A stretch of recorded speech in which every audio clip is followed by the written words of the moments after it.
The caucus this week won't necessarily be make or break for any of the campaigns, but it could be a good indicator of who's for real and who may be planning their departure. Joining us now is RNC spokeswoman Liz Harrington.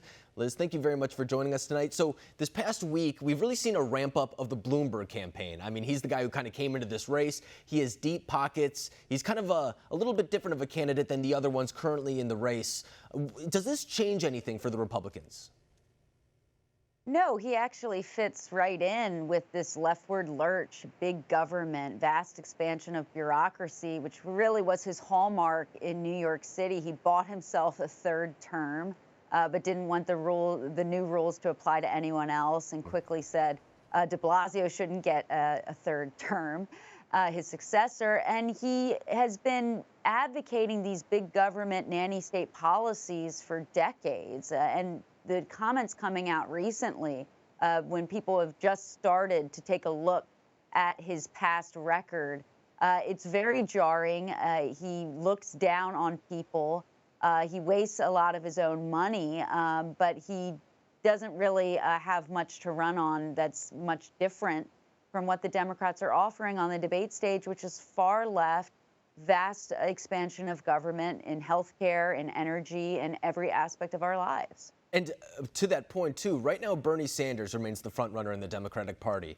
If he were to be the nominee, do you think that Republicans would kind of see more of an opportunity to go after maybe lower down the ticket type of seats, whether it be in the Senate or the House as well, kind of tying them to Sanders and kind of maybe going after those more moderate districts that really flipped the House in 2018? Well, Sanders becoming the nominee would really be the most honest Democrat they could put forth, because he actually tells you, hey, we're going to raise your taxes. We're going to raise the taxes on the middle class. I am a socialist. I did honeymoon in the Soviet Union.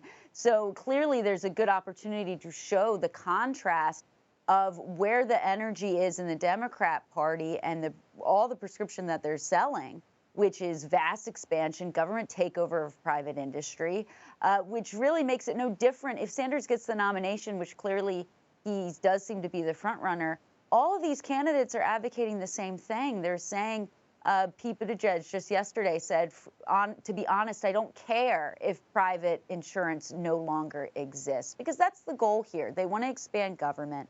They want government-run healthcare, and Bloomberg believes the same thing when he's talking about 95-year-old cancer patients not getting access to care under a government-run system. So we are very looking forward to showing this contrast, regardless who the nominee is, because we have the best contrast to offer up when you look at 3 years under President Trump, a person who came in, ran on several issues, and now is following through on exactly what he said he was going to do. And look at the results: booming economy, getting government out of the way. People are more self-reliant, getting back into the labor force after millions had been left behind during the Obama-Biden years.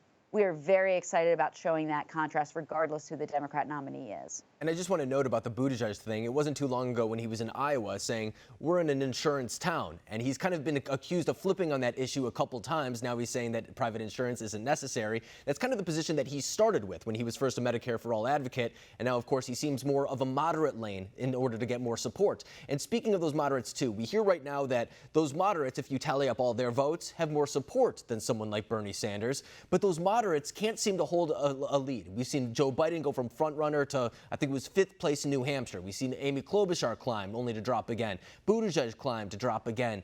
Do you think that the moderate kind of wing is a little bit more vulnerable right now against President Trump in 2020? Well, I don't really think it's so much of a moderate lane. I mean, these candidates that the media is really pushing as these so-called centrists are far from it. They're far to the left. They're talking about taxpayer-funded abortion. They're talking about putting us on a pathway to government-run healthcare. They're talking about banning fossil fuels. That's what Joe Biden said. That's not a moderate position. And so none of these candidates, the real problem Democrats have is, aside from their terrible policy, is none of these candidates are attractive to voters. They're not catching on with people. They're not likable, and they can't really get any momentum in here. So it's, I think, a misconception to think that, oh, all of these voters, if you put them all together, then they could beat Bernie Sanders. That's not how elections work. Right. People you got to look and weigh the candidate And unfortunately for Democrats, they do not have a viable candidate, none of them. But the only one who's authentic is Bernie Sanders, because like it or not, he did honeymoon in the Soviet Union. He actually believes this radical stuff. And that's their big problem. That's the only person who has any type of authenticity, is so radical and so out of touch of the mainstream of where this country is. There's just no way that the American people are going to accept that in November. And really quick before I let you go too, Republicans currently have a pretty big lead in the Senate. In fact, they built on that lead during the midterms, but they did lose the House. That's something that has kind of stifled the president's agenda. In fact, there wouldn't have been an impeachment if that wasn't the case. Do the Republicans see an avenue to take back the House in 2020? Is that something that they're really eyeing for? Absolutely, and President Trump has spoken to this. He's going to be very committed trying to get all those down ballot races, because it's so clear. Democrats, they lied to get into office. They said they wanted to be moderates. They said they wanted to, work on issues like infrastructure and health care. And what did they do? They caved to a radical base that's been calling for impeachment from day one. We see how they've abused their power and their unhinged hostility towards a duly elected president. Just look at Nancy Pelosi ripping up the State of the Union speech. That type of unhinged overreach by Democrats is really putting us in an even better position to say, look, President Trump and Republicans, we have a better winning agenda. We've seen the results, and we can contrast it with what the Democrats have done with their power. All they do is wield it against their political opponents. There's so much more we can do for this country, and we can show that contrast, and we're looking very good at taking back the House on November 3rd. Yeah, and after tonight, we should have a little bit of a better idea of what direction the Democratic Party is heading in, whether it be the progressive route or, as we were saying, the so-called moderate route. But Liz Harrington, thank you very much for joining us tonight.